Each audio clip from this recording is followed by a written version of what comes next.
Hello, everyone. My name is Aaron Christensen, and this is Horror 101 with Dr. AC, celebrating classic horror throughout history with new episodes every Friday night.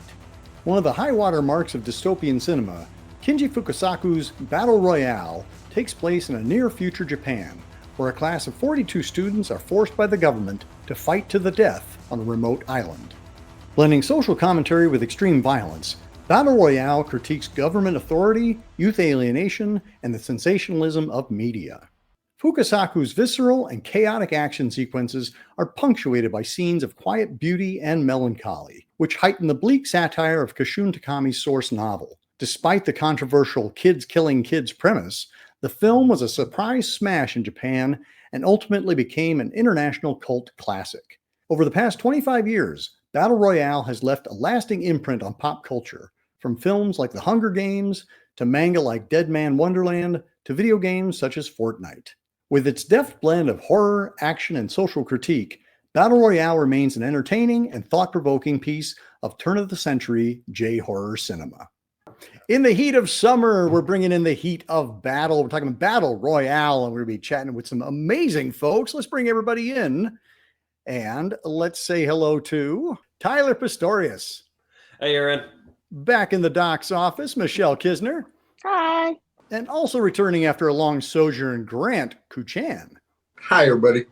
And we'll be chatting about Battle Royale from 2000, celebrating its 25th anniversary. And we will be talking spoilers. So if you haven't seen this awesome 25-year-old movie, get on it right now and then come on back. Thank you so much for coming on the show, buddy, and welcome. I was saying backstage, I don't think we've had Grant and Michelle back since we talked about another J-horror classic, Tetsuo the Iron Man. So thank you both for coming back.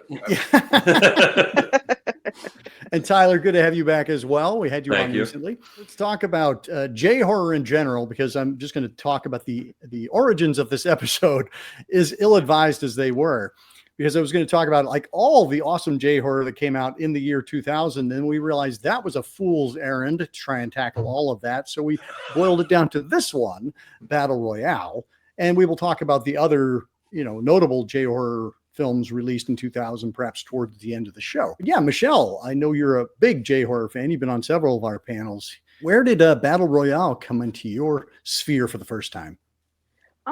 I would say I probably saw it, 2000, 2001, 2002 era. I think I've talked about this before on various things. I always call that like my eBay bootleg era, because it was in the early 2000s. It was kind of hard to get Japanese movies, really just Asian movies in general in the United States. Miramax kind of would bring some over, but they would edit them and cut them. So I had an eBay bootleg guy, and he would get me the freshest hits from Japan, man. Sometimes the subtitles was bad. That's what you had back in the olden days. You took what you could get, or you could download it on your AOL and wait a whole day for one movie, and then it's like half of the movie is like corrupted or something. So I had an eBay bootleg guy. Battle Royale was in, I used to just buy everything that was coming out from this guy. Like he would just have new releases, and I would just buy all the stuff. And then Battle Royale was one of them. And, it blew me away when I first saw it. I think the main thing that blows people away when they see it is the fact that it has children death on screen. Yeah, they're like, older kids, young adults, teens. But even to this day, I still think it's taboo to show kids getting killed on camera, which this movie does. The whole movie is just kids getting murked like the entire time. So I think that's the main thing that kind of like blew me away about it. It was just so intense. It's a very intense, epic film, and it's just we'll talk about this later, I'm sure. But it was a trendsetter. Even to this day, they're Fortnite. If you talk to a kid about Fortnite, it's literally inspired by Battle Royale. Like started that genre of people battling to the death for a prize in like some sort of diabolical game. Like it invented that, like basically. So even kids now doing the Fortnite dance, that's because of Battle Royale. And you can thank Battle Royale for that. Its legacy endures. Grant, how about you? I'd love to hear your origin story with Battle Royale. For me, with Battle Royale, I started with the novel, which would have came out like late 90s, 2000, and then was super excited. I didn't realize that there was a film. Oh, yeah. And no matter how brutal the film is, the book is so much more brutal. Like, I mean, just outstanding, in my opinion.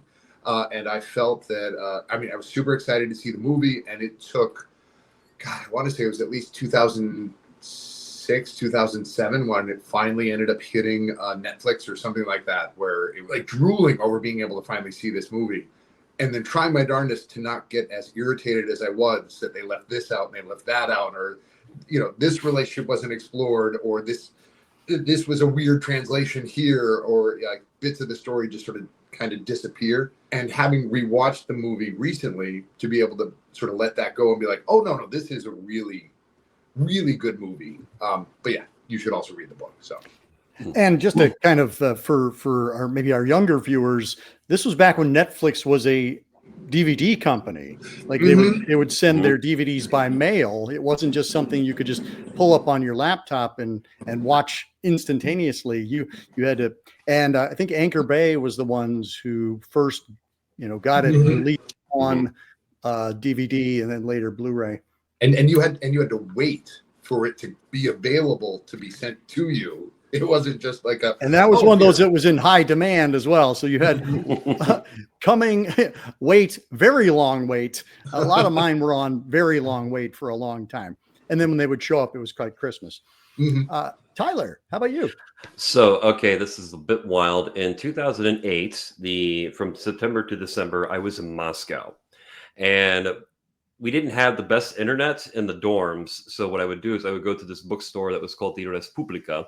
And I would do this thing, which was to go online and I would look for a film file, essentially, and then it would find its way onto my hard drive. Just putting it that way in case in the very unlikely event that I find myself back in Russia, they don't detain me. But Battle Royale was one that I had heard about and I had heard like a number of things about. It's like, oh, this movie is so messed up and it'll ruin your day and everything. And I thought, well, okay, 20-year-old me is like, well, I got to see how hardcore this movie is. Saw a really rough looking transfer of it. It was like, second, third generation VHS basically. So it was very rough looking bootleg. But I was also curious to see it because it had the actress Chiaki Kuriyama, who plays Go-Go in the Kill Bill Volume 1. There she is. Yes. Nice. And then I also recognized Takashi Kitano because I had recognized him from, you're going to laugh at this, my first Takashi Kitano movie was Johnny Mnemonic from 1995. Of course. So I was like, okay, we got some star power in this. And thought the movie was really fun, except in places when it gets really serious. And then I watched it again a couple of times. Once again, it was in 2014, 2015. I was oddly enough babysitting a friend of mine's kid. And while their kid went to bed, I popped in the Blu-ray of Battle Royale. It looked fantastic. But of course, the whole time I had my finger on the stop button in case the kid came back out. Nope. And then I just watched it again with my girlfriend. Fantastic date movie, by the way.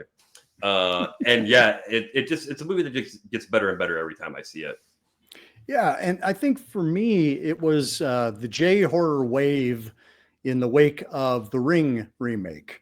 That was when suddenly we were becoming aware in the US about all of these films that were coming out in Japan, starting with The Ring in 98. And then we had just a slew of them starting to come out, as I alluded to. 2000 was a banner year for J-horror. I remember reading an article and they were talking about all of these movies and I'm like, Battle Royale, that where you got kids killing kids, that sounds insane. And, for that very reason, that's why it took as long as it did to get any kind of legit release. But I think I also, a bootleg found its way into my possession and I watched it very close to the screen. And yeah, subtitles, a little dodgy. The premise is powerful enough on its own. And I think the execution is really strong as well. I have not read the novel. You were talking just a little bit about how you consider the novel to be superior. What are the things that you like about the novel and, how it translates? Relationships between the kids is so much richer. Like you understand why basketball is as important as it is because with the two male lead characters, how they're on the same basketball team and how one of them has a crush on one of the final girls in the film, and how he's protecting this girl because so like the intricacies of the relationships are so much richer. And then on top of that, like and I've got my list of characters here, so forgive me. Individuals like Katsuo, and I know I'm pronouncing that incorrectly. The fact that he is a sociopath because he was lobotomized in a car accident when he was in utero, when his mother got into. That's something that doesn't come out in the film. He's just like this psychopath.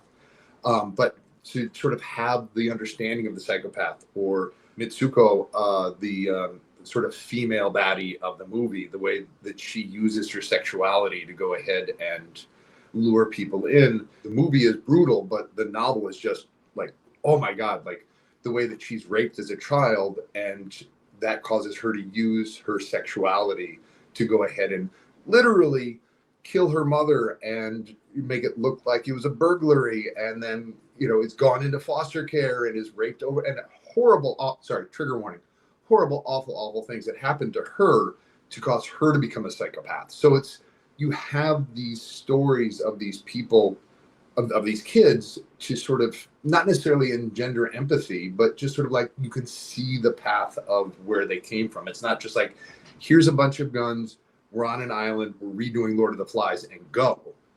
It's more of each of these people have a relationship with each other in that high school or junior high school, and that causes them to sort of create the alliances that they do. And like one scene that always stuck with me, and I can't remember her name, the character that was the runner, that she was big into track and whatnot.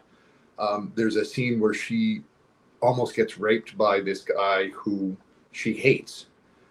In the book, and again, how the hell do you do this with kids in the movie? In the book, she literally crushes his genitals and then kills him with an ice pick, and then turns around, and the female baddie is there saying, I've always been jealous of you because you're prettier than me. She tries to run away and she gets shot in the back. Like, it's just like rip your heart out. Like, oh my God, you have this moment of empowerment, and then it's just like snatched away from you so quickly. Like every shred of hope that you end up getting with all of these kids, until we finally end up getting to the end, the author just plays with you and your emotions so well throughout the entire novel. And Michelle, I saw that you have it on your shelf. You're familiar with the novel as well. Yeah. What are some things you like about the novel, and how elements of it translate into the film? Yeah, honestly, Grant covered mostly the main points of it. It's just more graphic. Some of the critique of the film is the fact that, like, the kids, they're not fleshed out very much. It would be very hard. So the book is like thick. Like, Yeah. look how thick that is. There's a lot of exposition in this book.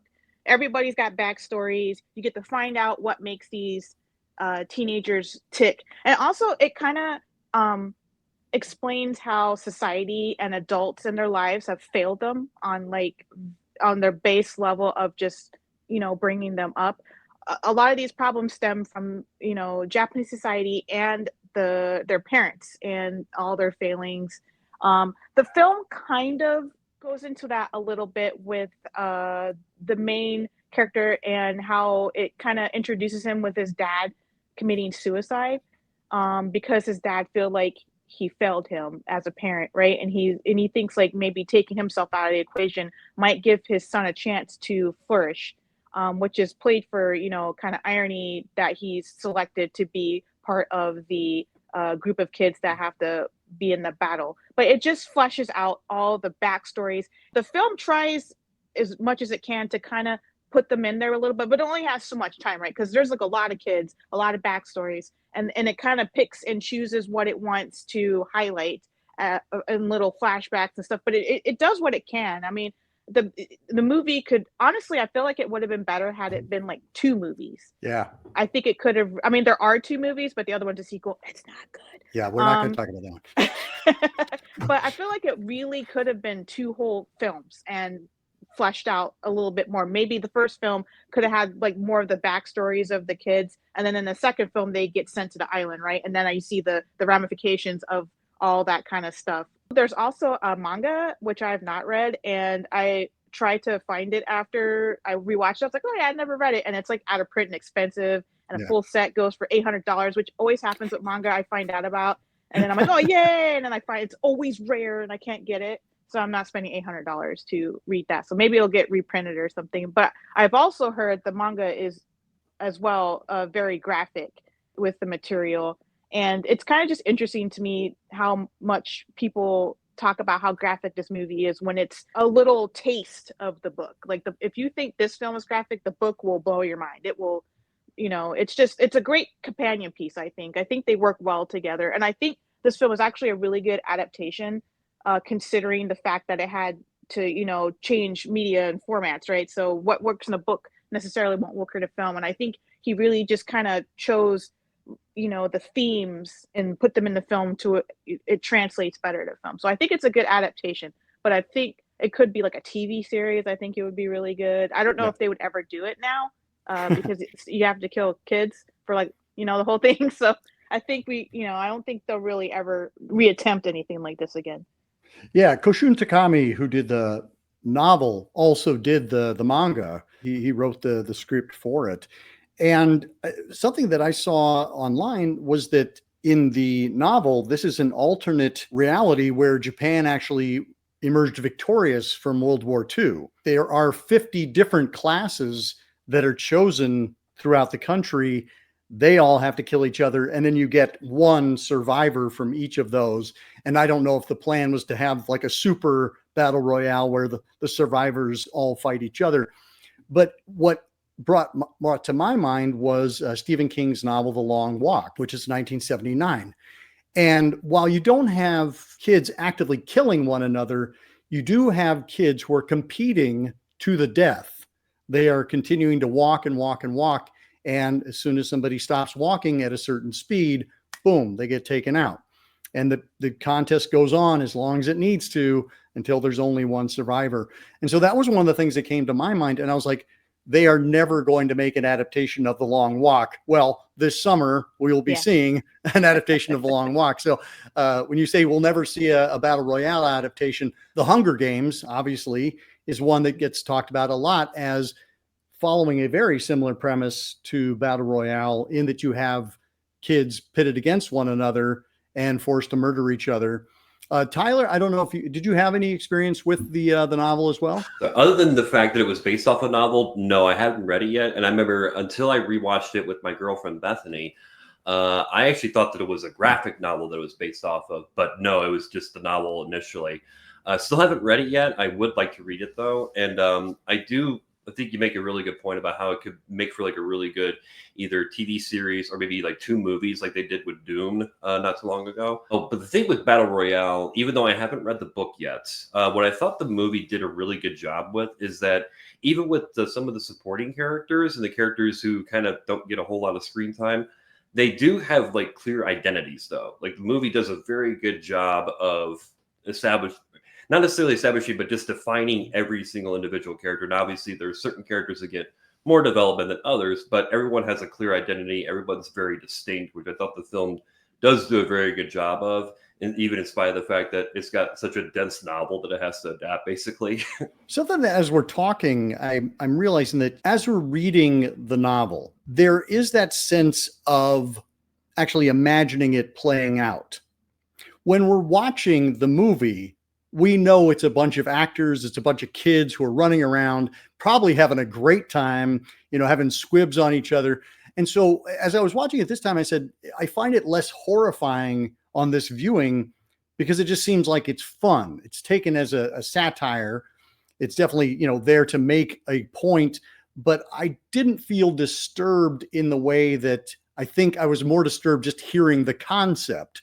Like watching it in execution, pardon the expression, you're watching it and just watching a bunch of kids running around and going wild. And I remember doing that as a kid myself. Like I can imagine playing Battle Royale on the playground. And I think that's one of the things that really maybe makes the difference between the source material and watching it put onto film. Our director, he manages to make it fun, this outlandish and really kind of grotesque premise, he makes it an enjoyable viewing experience. And I think that's kind of a fun magic trick on its own. Let's talk about the movie itself. Kinji Fukasaku was our director, and his son Kenta was the writer, adapted the screenplay.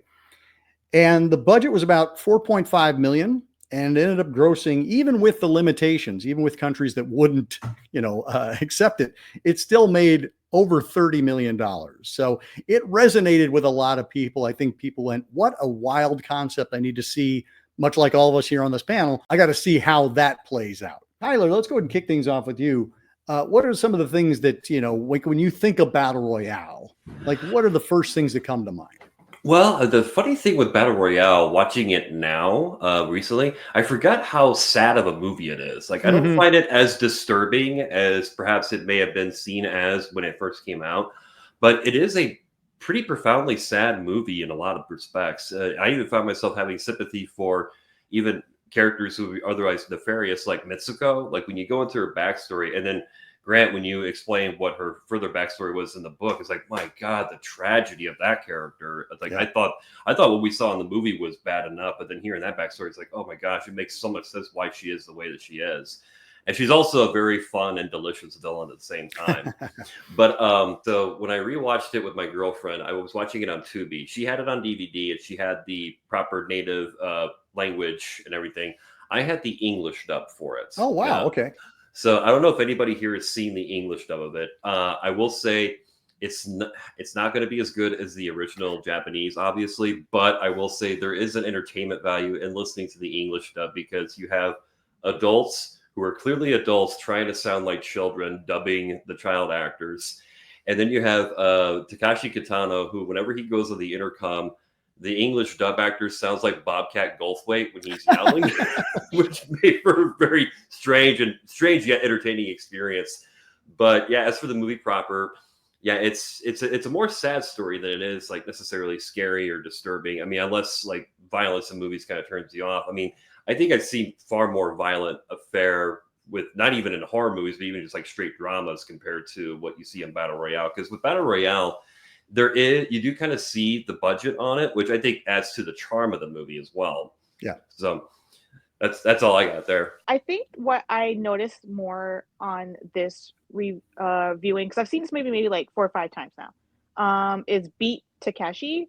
His performance is really interesting in it. So a lot of people don't know, like, he's a comedian, right? That was like what he did before. And then he kind of got into directing and acting. And he has this kind of acting style where he kind of has a blank face. Yeah, very minimalist. Yes, kind of very Clint minimalist. Eastwood type of. It's like really unsettling and scary, kind of like intense. In the 90s, he was in a scooter accident, and it paralyzed the right half of his face, which I didn't know. But I've always noticed he had like facial tics in his films, and that's why, because the right half of his face is paralyzed, so he's got like the tics. It adds so much to his performance, though. It really kind of sells that he's holding back these emotions, and they only show in these little kind of micro movements of his face. And he's I like that Tyler discussed how sad the film is, because the film sets up Takeshi's Kitano, I think he's called in the movie, as like an antagonist, when really he's just as much a victim of the society that the children live in. I do think it's kind of funny that like in the beginning he gets stabbed and he's like super petty about it, and he like leaves, and then I'm pretty sure he volunteered that class to be in the Battle Royale because he knew that bro that stabbed him was in it. So like I just love the level of petty that he had about that. He's estranged from his daughter basically, and he tries to connect with her and he can't. And then so he ends up kind of like transferring this need for daughterly love to Nariko. So when I was younger and I watched it, I thought he had like a sexual crush on her. But as an adult now, I see that he had like more of like a fatherly kind of obsession with her. He wanted her to be his like surrogate daughter, essentially. So like, you find out that he basically rigged the game so that she would make it through, because he wanted her to win it as like, this kind of like fatherly like present to her. And he was a suicidal as well, right? He was only living to see her make it through the game so that she could win, right? I just think that his performance in this film is so interesting. And he's not even in it like a whole lot. Like he's kind of in it a lot in the beginning, and then they're focusing kind of more on like what the kids are doing. He's just in the background orchestrating everything. But I just really like his performance. And then somebody told me, I didn't know that. I did know that he was a painter. He is a painter. He does the art. But that creepy picture that he shows at the end with Nariko, like kind of, like an angel, and then all the dead bodies around her, like he painted that in real life. That's his painting in the film, which I find just super fascinating. But yeah, I think that's the main thing I took from it was his performance. And like Tyler said, it is a sad movie. It's also funny in a really dark kind of way, especially in the beginning when the kids are getting their little briefing and they make kind of like a fun little PSA for them. And one kid's talking and he just fucking throws a knife and like, he's like, I said no talking, just kills the kid. I was like, no, I don't know why. I just find like his entire persona just like funny. Yeah. I think it's because, like I said, he used to be a comedian. So I think there's always a layer of irony, right? Like, or sardonic humor, or, underneath his performance. Like, it's almost like he's never taking anything 100% serious. And you can kind of see it in his face, but it just adds so much depth to every character. I think most people know him from Violent Cop. Right. And his performance in that, which he kind of is channeling a little bit, I would say, in this film too. It's just like it's just a certain kind of, he's just got aura like around him that just makes him really cool. I became aware of him thanks to my local video store. They had kind of their cult section, and they had Violent Cop, and they also had his film Fireworks. And so I was like, much like you, Tyler, when I saw his name come up, I was like, or his face come up, I was like, oh my God. And it's that fun stunt casting where it's got a bunch of these unknowns. He's the big star of the group. He's the and beat Takashi. Grant, how about you? What were some of the things that popped out of you this viewing? I definitely want to piggyback right on what Michelle had to say. I think that performance is just fantastic. And what's interesting too is that through the film, like you've got so many different, for lack of a better term, antagonists or baddies throughout it, and each one is sort of giving a different type of performance. Like you've got the subtlety of him, and then you've got a little bit more of chewing the scenery, and then you've got sort of the cold sexuality, and it's like different levels of the bad guys all throughout it. The comedy in it as well, especially the choreography in those early scenes of the throwing of the knife, and then the entire class getting up and going over to this corner and then freezing.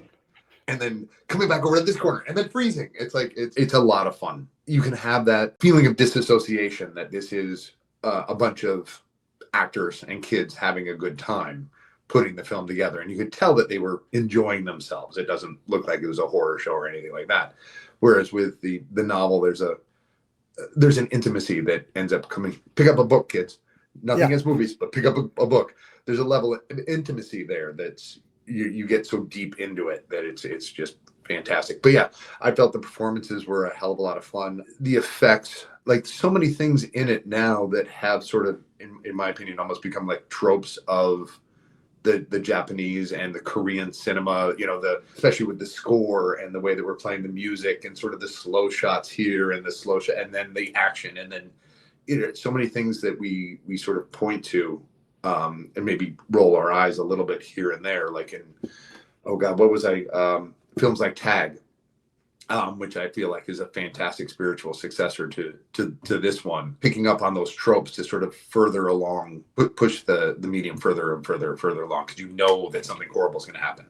We're having that beautiful sort of sweet little moment, and then, oh no, something horrible is going to happen. Well, and apparently like 6,000 actors auditioned for this film. Kinji Fukasaku chose 800 of those 6,000 and put them through like this rigorous physical training as kind of the second round of auditions. And then from those 800, the 42 were chosen that ended up being in the film. That sounds like a great time. Also sounds like a terrible time. One of the things I really loved is, even though it is a 2-hour runtime, so it's not a short movie, but because we have so many characters and because we're exploring as many relationships as we can, there's a lot of really great things that happen in terms of character.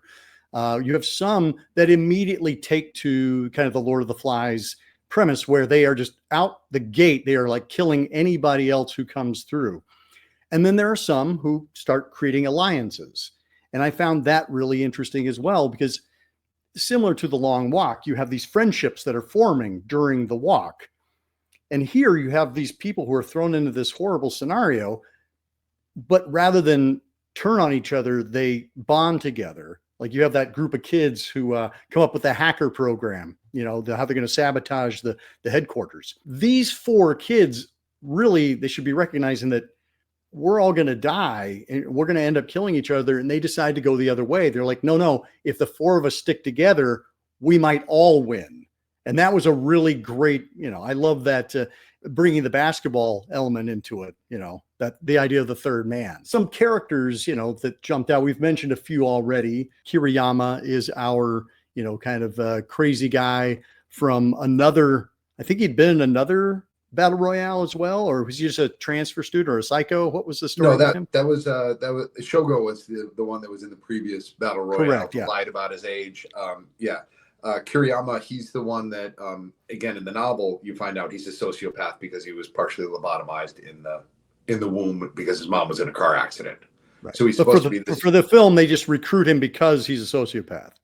He's in the class. It was just sort of from what I understand, he was in the class, and that's just why he was there. But he's supposed to be this almost evil genius. He can pick up anything very quickly, and he just does and feels no remorse about it. Yeah, I think the 2 of them are called transfer students. Like they're not the ones that grew up together. Actually, let's just start with Kiriyama, our kind of wild card assassin armed with an AK-47 that never seems to run out of bullets.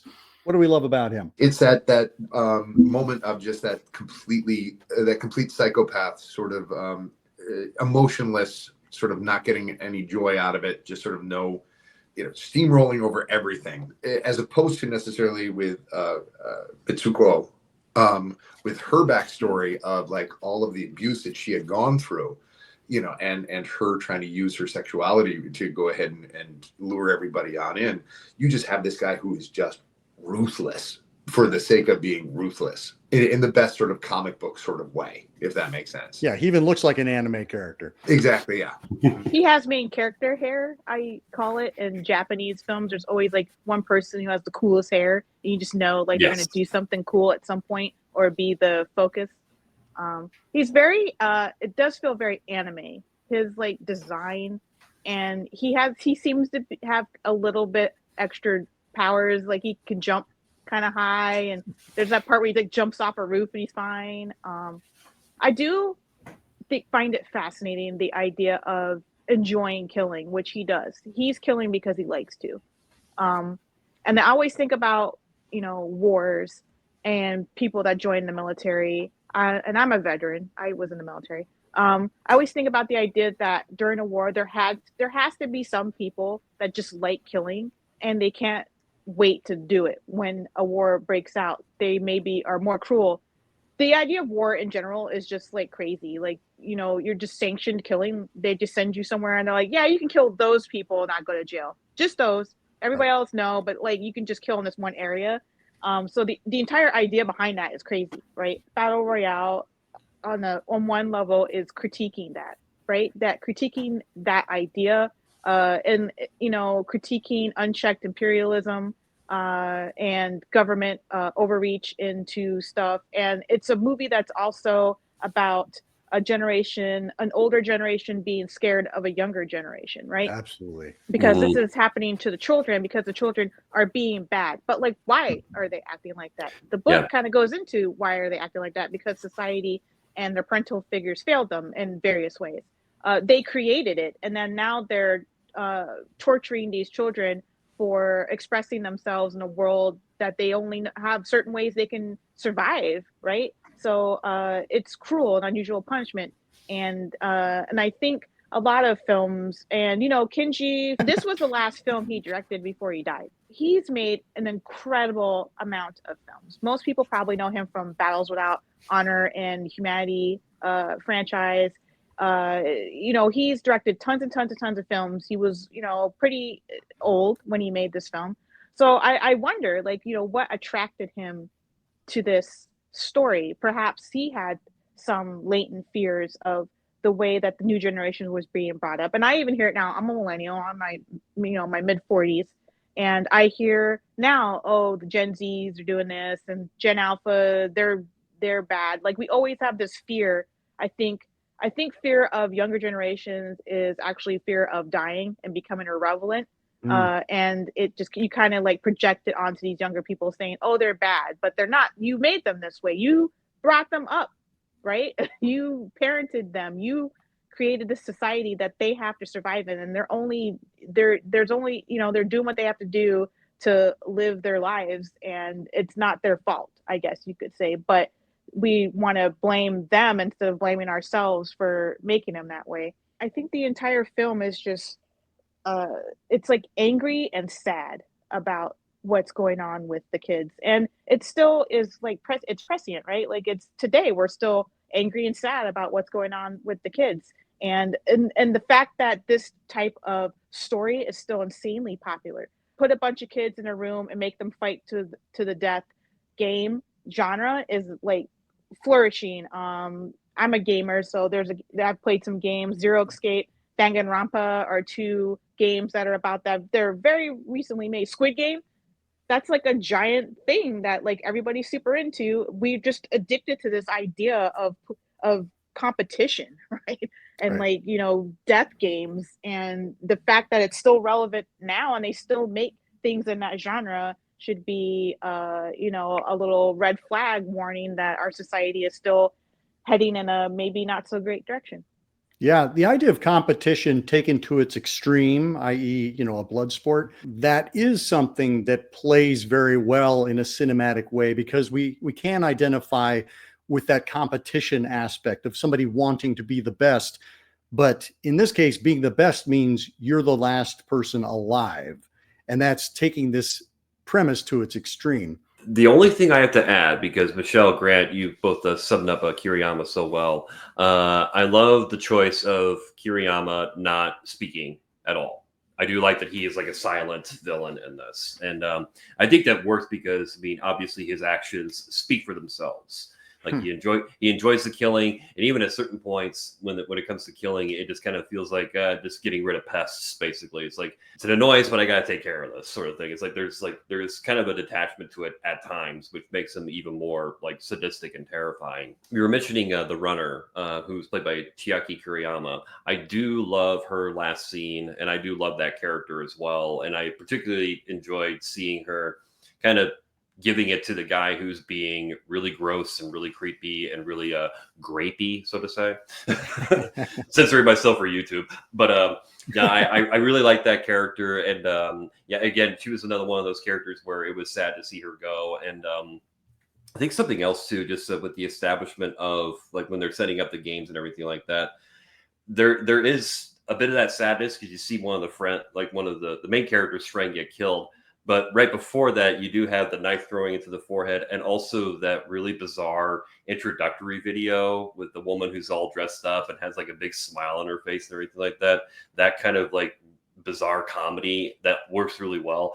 And also just kind of doing the balancing act of tones where you have something incredibly funny at first, and then 5 seconds later, something horrifying or tragic happens, and it lands on both tones, basically, which is...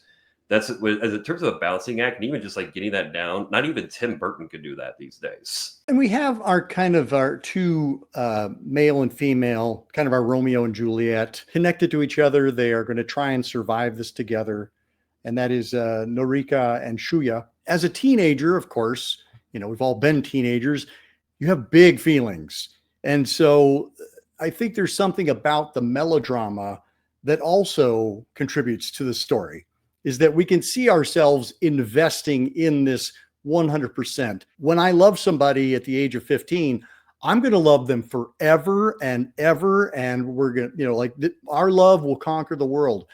And I feel like that's the kind of melodrama we're playing in these heightened scenario. We have these heightened feelings. And that's why the big characters like Kiriyama, they fit within that kind of elevated world that's being created. And I think that's also kind of what helps it almost be a comedy at times, like you were saying, Tyler. Like Like everything is heightened, and therefore we take the premise seriously. We're invested in it, but there are also times we find ourselves laughing either at comedy or the outrageousness of the situation. In the novel, his best friend has the crush on Noriko, and it's after he dies, he feels a responsibility to take care of her.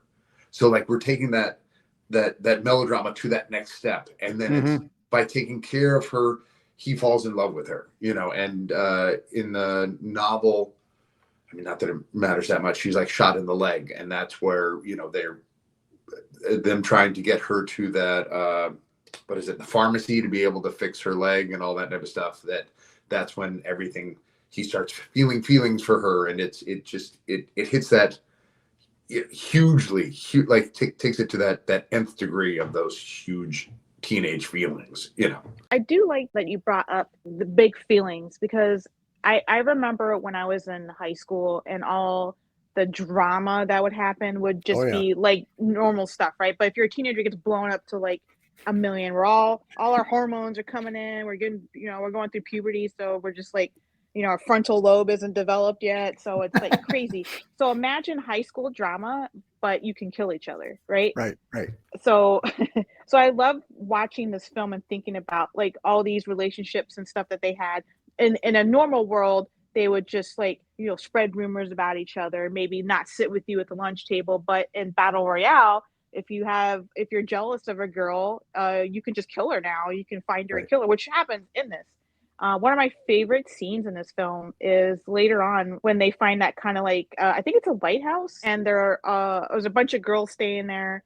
And then the two main characters kind of like are hiding out there for a little bit. And it feels like for a moment that these girls have found a little haven for themselves. Right, and they're like, right. we're all going to get along and be best friends forever. And we'll just wait it out and we'll live through this. And we love each other so much. Yay, girl power. And like basically a 30-second thing, that girl's trying to poison that dude because she saw him kill the other person on accident, but she didn't kind of understand what happened. She's trying to poison his food, and that other girl eats it, and then she just dies, and it just throws off the entire like shaky alliance that they had. They were living in a fantasy world basically, because that was never going to work out. Were we just going to live in the lighthouse forever? Like, where were they going to get food? Like, but you know, they were kind of making this like false reality for themselves that they could just be together and not have to play the game. But in reality, the game's always life is the game, right? They're always going to play the game of life, and that's what happened there. And I love the way that shit hits the fan like super fast, and it's just murking, man. People got guns in there all of a sudden, and they're shooting each other up, and it's like a shootout, you know. And it's like, you know, Fukasaku can film a shootout. Dude makes Yakuza movies and stuff, so he filmed it like a Yakuza shootout, but with like teenage girls. It's amazing. Yeah. And then I love the way that the camera pans up and all their dead bodies are really like artfully like laid out. And you're just like, wow, that just happened in a span of 2 minutes. Like, it's like so shocking in a film that's already shocking. That part is even more shocking because it kind of comes out of nowhere.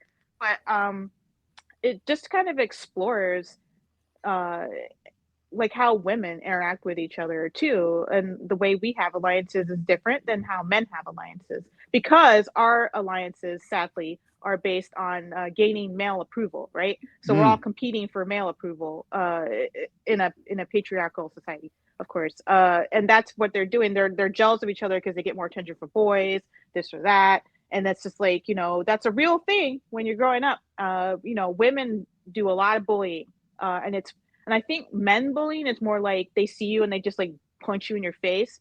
But like women, when they bully, it's really vindictive, evil, psychological warfare type stuff. Like they won't punch you, but they'll hurt you in way worse ways than a man ever would hurt another man, I think.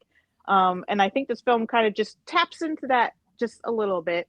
I don't think it's really concerned with like gender roles, because in the actual battle royale, I guess the gender roles don't matter. It's like who has the best weapon, right?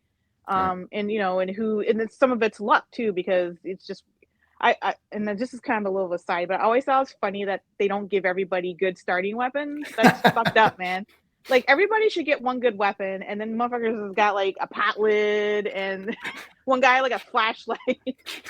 I'm just sad. Like, dang, they should give everybody good starting weapons. That's messed up. Like, you know, and And who would think that probably maybe in the background there's some kind of like, sabotage going on in that aspect too. I think it's really interesting how it plays with the dynamic of teenagers, but adding in this element of danger and death, exploring what would it be like for people with big feelings and not a lot of life experience to be able to express their feelings through murder. All fantastic points. Regarding the two main characters, I remember my first time seeing it, I actually didn't know if they were going to make it out alive. And there were a number of scenes that would come up that made me think, okay, is this going to be it? The main one, though, was with the foreign exchange student, Kayama. Whenever he does that pseudo betrayal at the very end there, but really he was just tricking Kitano at the end. But the thing is, I didn't pick up on that the first time, so I thought, oh, Kayama, he understands because he's played this game before. It's all survival of the fittest. He understands what he has to do now, and unfortunately, this means these two have to go. And I just remember that being so soul crushing until the next scene happened. I almost stopped the movie right then and there when I first watched it, but I'm glad that I kept going with it. But no, I fell in love with those two characters. I mean, when I first saw it, I was 20, so I was pretty close to their age range. So I kind of felt like a connection with the two of them. And you were Michelle, you were mentioning the lighthouse kill scene. One thing that I do love about it is that it is the girl who poisons the soup that ends up surviving that whole encounter. Right. It's for a very short period of time, she has to live with the guilt of that, and even then, she kind of denies it in her head. Yeah, the main characters, the actors who play them, they're very, very good. Yeah, they got that the innocence about them. It's just right there in their faces, and they sell every moment of it.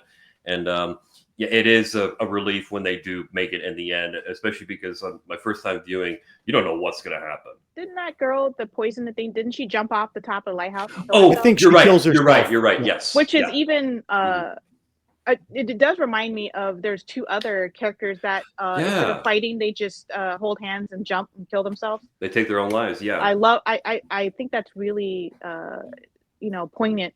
And suicide is something that, I don't want to say it's treated casually in Japanese culture, but I think they just address it more. They don't hide suicide behind stuff. Suicide is prevalent in a lot of their media. Well, I mean, there's whole rituals around it, right? Like seppuku and all that kind of stuff. But it crops up kind of a lot in Japanese stories where it's almost seen as honorable way out of a situation that has no hope. And it's not treated as a failure on the person that committed the suicide. I know this is probably, I'm not like condoning this or anything. I'm just talking about how it's portrayed. I'm not no, absolutely at all. I'm just saying how it's treated in their media. It's not shameful, I guess you could say. Yeah, absolutely. It's not a shameful way out for them. It's more of, like considering your options. And I guess because maybe a lot of people don't think death is the end. Death, you just go somewhere else, and like all the Shinto religion and all the other religions that they follow. I just find it just an interesting kind of side note in this film that it has some suicides in it. But yeah, and I like that you brought up that she survived and then she killed herself, and I think that is indicative of the idea that this game is actually no hope game. There's no, what is the point of this game, right? Like, what is it for? It's just death. There's not really, it's a game, but it's a game that nobody wins, right? So like, what's the point of it, I guess? No, absolutely. And that's the thing. Like, she does kind of like light the fuse that ends up killing all her friends. But you bring up a great point, Michelle. What is the point of this game other than to eliminate 41 students from the face of the earth? Other than thinking, well, the kids are going to behave themselves now because they might be chosen to compete in the Battle Royale. But you're with the understanding that it's done randomly, even though we get the idea that, maybe their teacher was like, you know what, I got a good class for you for this year. But yes, the idea that like there isn't really any point to these games. There is no real glory that comes to the winner. They just happen to win. They get to survive and go on with their lives until they get pulled back in for another round, as we see in the case of Kanata. It's also, it's one of those situations like, to really spread fear that this could happen at any time to anyone. Right. But piggybacking on what everyone was talking about as far as like the remorse goes, in the novel, our main character Shuya, he as they're on the boat at the end, he kills everybody on the boat. Whereas in the graphic novel, he is portrayed as a firm pacifist. Whereas in the film, he doesn't kill quite as many people unless it's necessary. But there's a sort of a turning point in the novel where it's like, if I don't do this, right, you know what I mean? And not say that he's relishing it, but towards the end, especially fighting against the powers that be, he's not in the game anymore. Yeah. But he has to kill everybody on that boat. The point of it is the randomness of it and the creation of fear, and that the government can do this to anyone at any time, which is an important lesson for us all to think about. Yeah, I really like the group that bonds together, the third man, the ones that are planning to sabotage, because they really do come at it from, we're going to meet force with force, but we're going to do it together. We're not going to play their game. We're going to play our own game. And that's one of the things that really resonated for me. Whereas the first time I saw it, I'm like, what are you doing? Like, stop helping each other. Like, one of you, this is the game. These are the rules. And it's like, no, let's stop playing by the rules. Again, going along with today's political environment, let's stop playing by the rules. One of the things that jumped out at me is the music for this film. Like, we go everything from, thrash metal to classical music. Kinji Fukasaku's one of his earlier films was The Green Slime, the 1968 sci-fi flick, which has an amazing theme song to it. And so it was just funny to look at those two and go, this is a director who likes to play with music. Well, and the main character in the novel, and I'm certain they couldn't afford it with the budget that they had, he is a huge Bruce Springsteen fan. And he is considered the rock and roller of the school.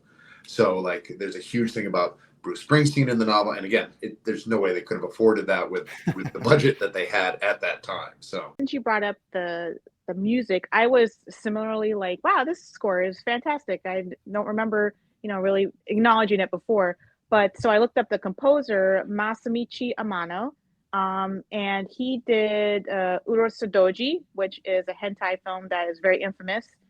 He also did the music for Radiant Silvergun, which is a badass shmup for people that are gamers. It's a shooter game. And interestingly, so Tarantino loves this film. He's very open about how much he likes Battle Royale. So when he made Kill Bill, everybody, I'm sure everybody knows that he hired Chiaki to be Gogo Yubari. I'm almost positive he saw her in this film. I've never looked up him saying anything, but he probably just saw her in his film and was like, I love her, and put her in his film. Also, though, Amano did the music for Django Unchained. Oh, no way. So he actually snagged the composer from Battle Royale and later on had him score one of his films, which I thought was a neat little connection. That's great. Thank you. I did not know that. And of course, the legacy of Battle Royale, as we were alluding to earlier, I mean, not only did it inspire a sequel, which is not great, sorry to say. It has video games, it has manga novels, people's just kind of like maybe just weighing in on things that they see showing up. We've talked about some of the influences in pop culture, but some of the things that you see a direct line from Battle Royale to something else that's in pop culture today. I think probably the quickest and easiest one's probably Hunger Games. And then the Battle Royale, I mean, they literally call it that now as far as video games go, that sort of whole style. And then, I mean, Squid Game, it's a problematic film, but worth your time if you sort of enjoy Battle Royale. But Tag, I think, is also a fantastic spiritual successor to this one as well. I talked about it a little bit earlier, but I just mentioned name. It's a video game series called Danganronpa, and there's 3 games. The basic premise of the game is pretty close to Battle Royale. It's teenagers, a school. Well, it's basically like a school for special people that people have like extra. They're like really good at one thing. So like there's like, if you're really good at tennis, you can go to school. Or if you're like really good at hacking, you can go to school. It's just a school for extraordinary students. And they similarly like are like gas or something. They wake up and they're in a building, and they're being lorded over by a talking teddy bear. It sounds ridiculous. It is. a talking teddy bear that basically says every day one of you is going to get murdered and you have to figure out who the murderer is. So every day one of the kids is somehow murdered and you see a really gruesome murder scene, and then you get to investigate like clues and stuff, and then they hold a trial, and you have to figure out who murdered this person, and it's always one of the other students does it. And there's 3 games, and there's like all kinds of like peripheral stuff going on.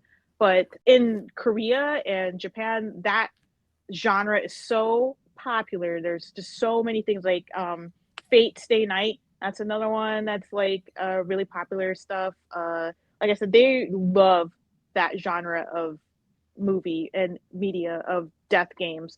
Every year, new death game movies come out like constantly. And I think also it's kind of like combined with the idea of escape rooms too, where like I'm sure most people know what escape room is, but for those who don't, it's just a room, and the easiest way to get out is inaccessible, so it's like the door's locked, so you have to figure out all these clues, the secret way to get out of this room. Video games, they make them, there's real life escape rooms where you go in there and you can play with your friends and try to escape. But they've also been combined with like death games where if you don't escape the room you die, or things in a room will kill you. And so I just think it's it's really, really, really permeated popular culture to the point where it's everywhere all the time. And it's crazy 25 years later that it still has this much impact and people still talk about it, to this day. I mean, just watching it again in preparation for the recording of this episode, it's crazy how much this movie holds up. And it's funny, the first time that I had seen it, I had just seen The Lord of the Flies, the original Peter Brook film from 1960, prior to watching Battle Royale for my first time. Nice. And then when I watched it again for that babysitting gig, the Hunger Games movie adaptations were coming out. I've been watching those, and then watching Battle Royale. I was like, oh my God, yeah, this and Hunger Games, they have a lot in common. I wonder if the author actually watched this movie. Yeah, and then lately with the Squid Game, the games that you're talking about. I mean, I think later this year there's going to be another adaptation of The Running Man by Edgar Wright that's going to be coming out soon. And I think just in terms of the current political climate, without going too deep into it, because obviously it's a big old mess, but the horrifying thought that I had watching Battle Royale is like, what if this actually does become a thing? Like, what if this is something that a particular government will instill in order to get rid of a certain population that they won't like? And unfortunately, with the way things have been going in this country, it's that it doesn't seem all that far-fetched to me, unfortunately, which is what's terrifying about it. And also, I think what makes a movie like Battle Royale endure so much. Still a great, even 25 years later, I have a feeling I'm going to be revisiting this every now and then until the day I stop watching movies, which is the day I stop drawing breath. Well, it's funny because what you mentioned about, what we're talking about is kind of the gladiator mindset, right? Where, we're having the Christians fight in front of the Romans. That idea that, a government can choose a group of people and stick them in a coliseum and say, you got 2 choices, live or die, and there is no working together at that point. It's, everybody's watching. There's nothing to be gained. And if you don't fight, and they have this in the movie as well, if you don't fight, you die anyway. Like, the clock is ticking. You've all got your necklaces on. And if you don't fight, we'll kill you. So it's a scary premise. And I think that's one of the things that endures. It continues to be a premise that resonates. I thought of another movie that it's an older movie that kind of plays around with this idea. It's Punishment Park, directed by Peter Watkins. The basic premise of that film is the government has arrested dissidents and criminals, people that they just say did something bad so that they can put them in the punishment park. And they just punishment park is essentially a big desert that they have to get from point A to point B. And the police chase them. They give them like a little bit of a head start, and then all the police come in with guns and stuff and just like stalk them and try to catch them. It was actually filmed. I don't know, how familiar a lot of people are with Peter Watkins' work, but he kind of did this faux documentary style where but it kind of mixed reality with fiction, like way before reality TV was a thing, So he actually had real dissidents, real political activists in the film, and hired real cops and had them discuss things, and they were in real life politically opposed. So all that argument and how passionate they are and how angry they get, that's real. Those real people reactions. And he basically has like a fake documentary crew, which Peter Watkins is like the head of the crew too. Wow. But he's playing like like a different character, but he's playing himself and a different character like simultaneously, following these people around, asking them questions. What do you feel like? What are the cops doing? But the kind of point of the film is that these groups kind of have two different like ideas. Like one group's like, if we play the game and we get to the end, the cops won't kill us. And there's this other group like, fuck the cops. We're going to try to kill the cops, right? Because we're just going to like not be a part of the system. And the cops kill these people, the people that are trying to fight them. And then the other group gets to the end of the game where they're supposed to win, and the cops all mow them down when they get there. So the idea is that in a corrupt system, there's no way to participate in a corrupt system fairly. There's no law. Law is only when people that make the laws follow them, right? And I think I'll be political. I think that's happening right now where like, the government is saying, we have these laws in place, and then they break the law, and then the courts are like, what the hell, man, you can't do that. And they're just like, eh. And that's happening like on a daily basis every day. And I think, it's escalating to a point that we're all going to be in Punishment Park, and Punishment Park is going to be the United States of America because they're sending the National Guard into cities. They're letting the cops cover their faces up and take away people in unmarked vans. They don't have to show ID. So what's the point of even participating in a civilized society when the rules have been thrown to the side? So, I think that there's kind of some stuff like Battle Royale going on right now. Maybe the entire United States is going to be Battle Royale eventually, we're going to be survival of the fittest. But I didn't mean to get like, No. You just expand upon my great fear about Battle Royales, that it becoming a reality. You just greatly expand upon it. So thank you, Michelle. Well, the idea of, laws and rules, they're just a series of agreements that we're all going to play by the same set of agreements. And if one side does not play by them, it's kind of unrealistic to expect the other side to continue to play by them as well. It does leave us in a kind of lawless, ruleless place of chaos. But, at some point we all have to, and again, this kind of keeps calling back the idea of Battle Royale. I think, where does self-preservation supersede the idea for unity? When are we going to only look out for ourselves instead of choosing to look out for others? It's it's one of these films that, I don't think the idea of it goes away. And the fact that they were able to tell this story in an entertaining way that isn't just like a total bummer for 2 hours is pretty impressive as well. I just want to encourage everyone to rewind and listen to what Michelle said about a moment ago. But I was going to interject, and I'm glad I waited. Just sort of the ultimate fear of teenager films, in my opinion. Clockwork Orange is also a very sort of interesting sort of segue into this genre as well. So, but again, just rewind and listen to what Michelle said. Yeah, but actually, before we leave that, though, that idea of the youth gone wild, that has been something that we've seen in cinema at least since the 50s. We don't know what to do with these kids today. The kids, they're just bad, and nobody understands them. And we all kind of forget that we were kids as well. The adults forget that they were kids, and now they're like, well, we know best. You didn't know best 20 years ago.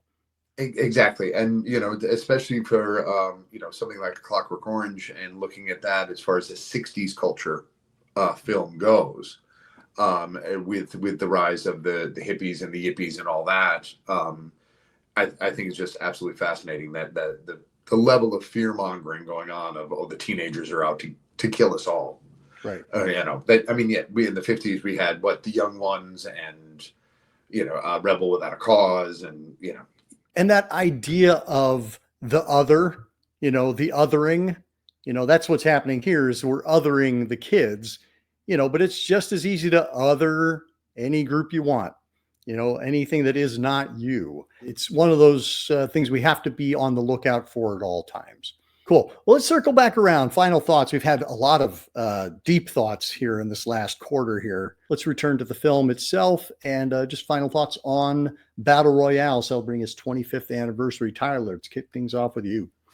25 years going strong for Battle Royale. I think it's going to go strong another 25 years. Cannot recommend this movie enough, people. If you haven't seen it and you've been nice to listen to the entire spoiler review for Battle Royale, please check it out. It's fantastic. And if you haven't seen it in a while, check it out again. There you go. Michelle. Kind of same as Tyler. Just if you haven't seen it, we didn't spoil it too bad, I don't think, honestly. Check it out and maybe read the book too. The book I have, I think like that version of it is out of print because I bought that a long time ago, probably like 15 years ago or so, maybe even longer. I don't know, but I've had that a long time. But I think there's another one in print, and there's a manga too, like I said, but that's out of print. So I'm hoping maybe 25th anniversary they might think, hey, maybe we should reprint the manga. I think people would totally be into that. But fantastic film, and I'm glad I got to rewatch it and discuss it with you guys. Thank you for joining us. Grant. Reiterate what everyone had to say already. The film is great. The book is better. I would suggest that if you enjoy the film, find the book. And if you poke around, I think on Internet Archive, you should always go and find the actual book so that the person who wrote it gets paid. Thank you for saying that. But if you cannot find it and it is still out of print and not available at your local library, the Internet Archive has a PDF of it that is widely available and downloadable for free. And the more people make noise about Battle Royale, the better. I agree. I would love to see a 25th anniversary re-release in all of its forms. And thank you so much for joining us for our conversation today. Looking forward to having you all on again very soon. And until next time, keep searching, keep exploring, and keep sharing the scare.